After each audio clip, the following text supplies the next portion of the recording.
2022년에 조현진이라는 사람이 또 이제 신상 공개가 됐는데요. 올해 1월 12일에 천안의 한 원룸에서 일주일 전에 이별을 통보한 전 여자친구를 살해한 사건이 발생을 했습니다. 근데 사실 조현진 같은 경우에 교제 기간이 3개월밖에 되지 않는다고 해요. 근데 또 더 위험했던 것이 그 살해 당시에 그 여자친구의 어머니가 거기 계셨어요.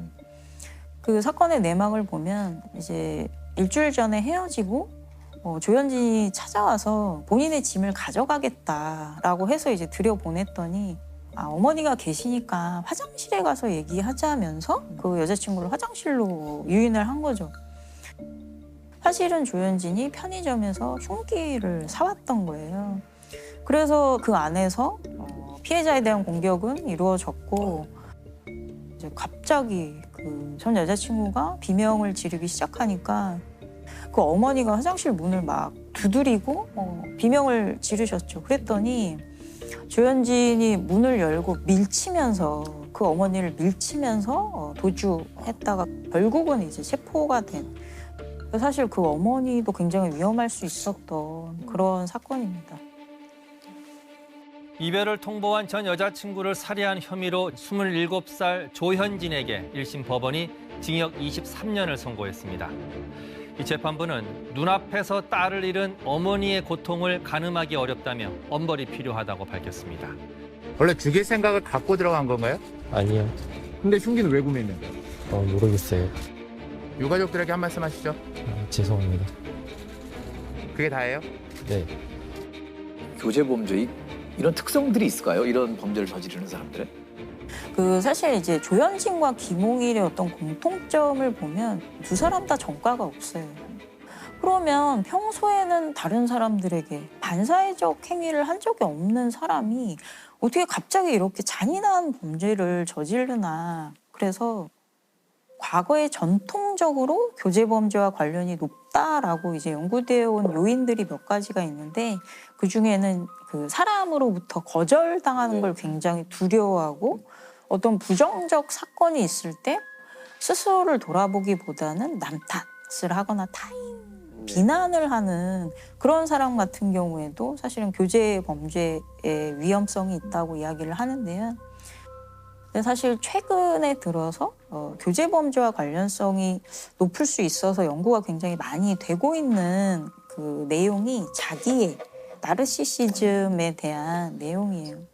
그 자기애라고 하는 것은 본인의 중요성을 굉장히 과장돼서 지각해서 자기가 남들보다 굉장히 우월한 사람, 대단한 사람이라고 생각하는 그런 웅대한 자기상이라고 이제 표현을 하는데 자기애를 이루는 여러 가지 요소 중에서 공격성과 연결이 되는 요소가 특권의식이에요. 그러니까 특권의식이라고 하는 거는 나는 다른 사람보다 더 나은 대접을 받을 권리가 있다, 자격이 있다라고 생각하는 그 성향을 특권의식이라고 하거든요. 그래서 누군가가 거절이나 거부 의사를 밝힐 수 있잖아요. 근데 거기에 대해서 상당한 어떤 분노와 원한을 품고 공격성으로, 폭력으로 이제 대응할 가능성이 있는 거죠. 이 특권의식이 높은 사람들 같은 경우는. 그리고 특권의식과 함께 착취성이라는 이제 또 자기의 요인이 있는데 착취성이라는 거는 그러니까 사람을 도구로 보고 내가 통제할 수 있고 조종할 수 있는 대상으로 이제 보는 거예요. 그런데 사실 우리가 오늘 얘기했던 많은 사건들의 어떤 그 내용이 네가 감히라는 이제 생각을 하는 거잖아요. 그러니까 나와 동등한 관계로 사람을 보지 않고 나보다 낮은 내가 통제할 수 있는, 조종할 수 있는 대상으로 생각을 했는데 네가 감히 나한테 이별을 먼저 이야기해? 너가 감히 나를 버려? 이제 이런 식의 사고가 보복으로 공격성을 표출하는 이제 방법을 택하는 경우가 있다는 거죠. 그래서 자기애와 그 자존감이 서로 다른 개념이라는 거를 꼭 이제 짚고 넘어가야 되는데 보통 사람들은 자기애가 높으면 자존감이 높다라고 생각을 해요. 근데 사실 그 둘은 다른 개념이고 자기애는 그러니까 내가 남보다 잘났다, 남보다 훌륭하다라고 생각하는 거고, 자존감은 내가 소중한 것만큼이나 남들도 소중하다라고 생각하는 거예요. 그래서 실제로 특권 의식이 높은 사람들은 자존감이 낮다는 연구 결과도 있어요. 좀 앞으로도 이런 교제 범죄와 관련 있는 여러 가지 특성에 대해서도 더 연구가 필요하다고 네. 생각됩니다. 좀 안타까운 점은 진짜 전과도 없고 이런 사건을 일으킬 만한 사람을 미리 알아볼 수가 전혀 없다라는 것이 가장 큰 문제인 것 같아요. 그러니까 제가 가장 절망적인 부분 중에 하나인데 음. 안전이별 어떻게 해야 돼요? 라는 질문을 많이 안전이별. 받아요. 안전이별이란 말이 나올 정도니까. 네. 그런데 사람을 보고 이 사람이 갑자기 이렇게 이별 통보에 돌변할 사람이라는 걸 어떻게 알겠어요? 이게 정말 사실 예측하기 너무 어려운 부분이고 예측을 못했더라도 자책할 필요가 없는 일이거든요. 그러니까요. 네.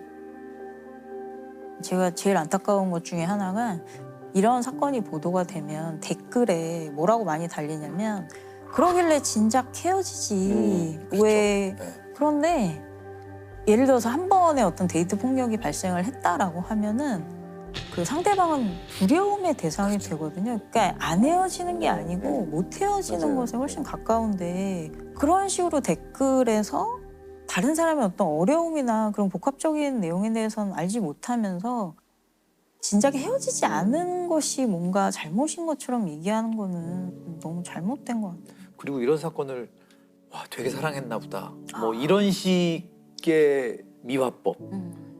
이거 굉장히 안 좋은 거거든요. 이거는 완전 왜곡된 거고 전 사랑이라고 볼 수 없는 거라고 생각하거든요. 그렇죠. 진짜 이거- 폭력일 뿐이죠. 그렇죠.